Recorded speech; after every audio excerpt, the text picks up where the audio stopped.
What's up everybody? Welcome to the Stocks channel. My name is Cory and today in the stock market we are pulling back from the top of the trading range as we are developing a huge daily bear flag. Will this bear flag break down and send us to brand new lower lows? First up, let's take a look at the SP500 SPY ETF. So let's crack open this chart and see what's going on in the stock market today. Alright, so let's go ahead and address the elephant in the room because you see it, I see it, everybody sees it. There is a giant bear flag on this daily chart. And if you know anything about bear flags, typically when you break out of the flag, you will go the equal distance as the flagpole, which easily takes SPY down to the 52-week lows, which is in the 350s. Now, yes, this is a very bearish pattern, and yes, we are in a very strong downtrend, but I will assure you this does not guarantee we have to go lower. You want to wait for the price action confirmation, which is going to be two breakdowns of support, which is going to be 378 and then 375. If we break through those levels, we are very likely going to see SPY flushing down into the 350s over the next couple of weeks.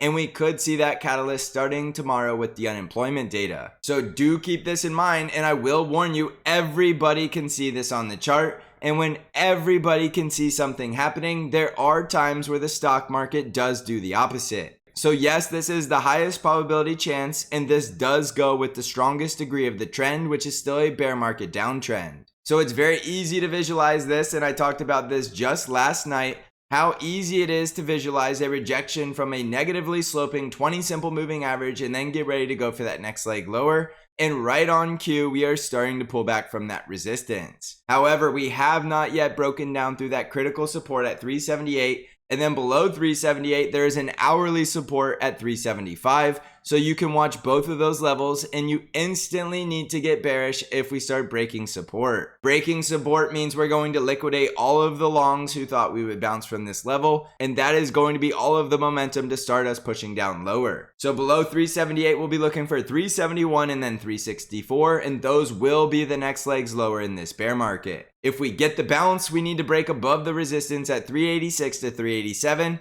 And then we have strong resistance at 390, 393, and the gap fill just above 396. So there is a ton of resistance above, making the bull's job very difficult. So do understand tomorrow we are likely going to see a huge catalyst with the unemployment data, and that is likely going to give us a good chance of breaking out of this trading range. But we're not getting a breakout until the bulls get above 386 or the bears get down below 378. On the NASDAQ 100 triple Qs, we were down 1.57% today, and the triple Qs are getting rejected below that negatively sloping 5 EMA, so this is looking like a very powerful downtrend with all of the moving averages aggressively sloping in the negative direction. The critical support for you bulls is right here at 260 because if we break 260, we are very likely going to 254 and then 250. Above 260, we could still get a bounce back to the top of the range, which is right around 270 to 273. And the only way you can be bullish is by managing your risk down here around the support at 260 or waiting for some type of bull breakout above the 270s, which is more than likely at least a week or two away if we are even going to get a bull breakout at all. You can see this is a very powerful downtrend and we're below all of the moving averages. So if you're going against the trend, make sure you're managing your risk very tightly at this critical support level. On the Dow Jones, we were down exactly 1% today and we did close below the 50 EMA, and you can see the Dow Jones is also looking like a daily bear flag with that critical support being down here right around 327. Below 327, we have support around 324, and that next leg lower will likely take us to 319.5. The bull breakout is above 334, which should take us to 341. And on the way to 341, we will have resistance around that gap fill just above 337. On the Russell 2000 IWM ETF, we were down 1.07% today with that very clear rejection from that critical resistance at 176, which is that negatively sloping 20 daily moving average. The bull breakout is above 176 for the next target of 178 and the gap fill right around 179. And the bear breakdown is below 172 to bring us back down towards 166 and 163.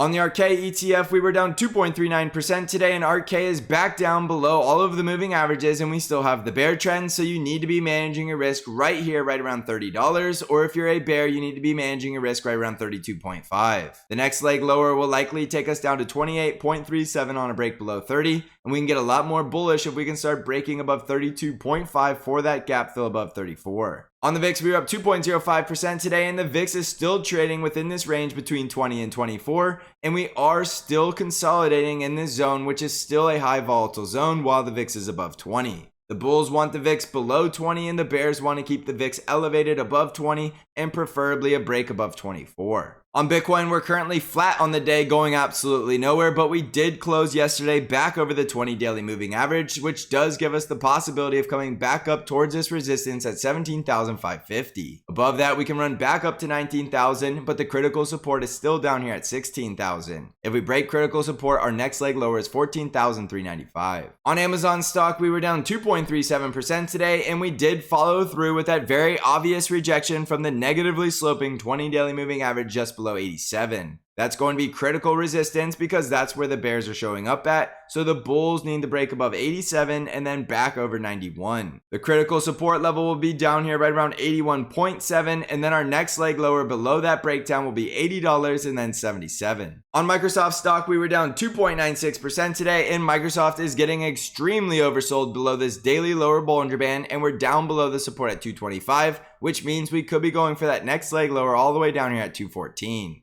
Microsoft is one of the big tech laggards to start falling because we've already seen this type of price action behavior in a lot of the other big tech names. A break below 214 invites capitulation, and we have a huge outstanding gap to fill above at 237. If you want to play the gap fill at 237, you now need to manage your risk down here right around 223, but we did close below that level today, so you're already taking on a lot more risk if you're trading Microsoft long, unless you wait until we get closer to 214. On Nvidia stock, we were down 3.28% today as we're back down below all of the moving averages, and we're still in the strong downtrend, and we're right here at the critical support level between 141 and 142. If this support fails, look for that next leg lower at 133, and the bull breakout at this point will be above 147 and then 156. On Tesla stock, we were down 2.9% today, and Tesla continues to find buyers at this support level at 107, which is a very critical weekly support level. Below 107, we should quickly get to 94, but these are very strong support levels, and we are seeing very high volume buying at these levels. So if you are bullish on Tesla stock for the longer term,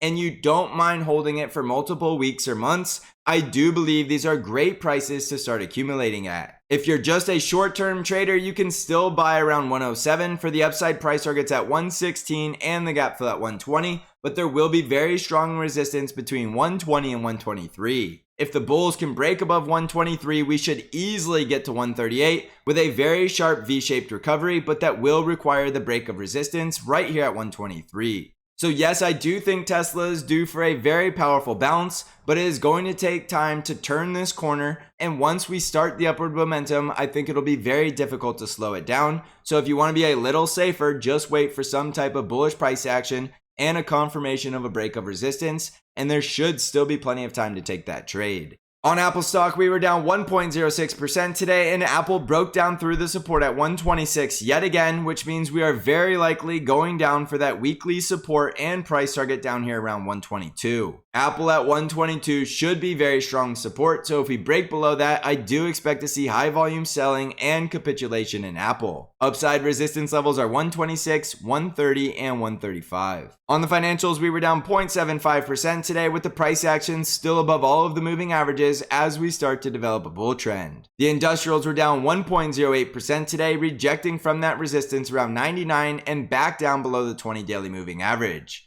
We need to hold support to go up there and close the gap at 100. The healthcare sector was down 1.02% today, coming back down to the very critical support level at 134. And if this level breaks down, we should be coming all the way down to about 131. The energy sector was up 1.82% today, getting that very strong bounce off of the critical support zone around 82.7, and we're back up to resistance around the 50 EMA, which we need to break above to get back up towards 88.5. So jumping back over to the SP500, this is a very critical week because we are going to see a break of this trading range, which does look like a giant bear flag on the daily chart. So you instantly need to get very bearish on the market if this bear flag breaks to the downside and slices through critical support.